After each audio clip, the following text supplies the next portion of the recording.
Hey everyone, Ron Holloway here again. In my last few posts, I've been talking about how this is Mental Health Awareness Month, and I've been very open that I am on the bipolar spectrum. I like to think of myself as neurodivergent, and the condition associated with it is bipolar. And there's a lot of stigma, and I'd like to counter that stigma. And as always, I tell you, first of all, that stigma that you have for yourself, and then stigma that those of you who aren't on the spectrum might have. So I'm a pretty successful guy, by all means. And I say that in terms of I do more of what I want and less of what I don't want to do. And I get to spend more time with people I like being around than people I don't really want to be around. And I kind of call that freedom. And I provide for my family. I'm a successful business person. I am also a former special agent and a honorably discharged veteran. And I don't have a third eyeball. And my moods don't always jump up and down. Uh, but I want to kind of challenge a term in this post that I think hurts a lot of people.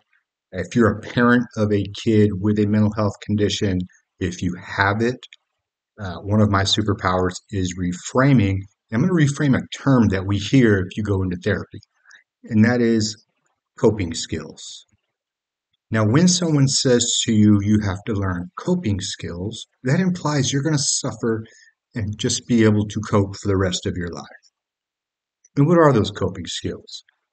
Self-awareness, emotional regulation, being the observer of your own thoughts, emotions, and behaviors, taking care of yourself.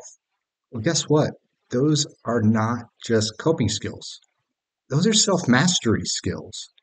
And if you look at your journey rather than I have to get back to just have a normal life, and you can say, wait a second, there's huge benefits in this. One of the huge benefits that we on the spectrum have, those of us who have swum against the current, is we've got immediate feedback if we don't practice those self mastery skills. And let's take it a step further.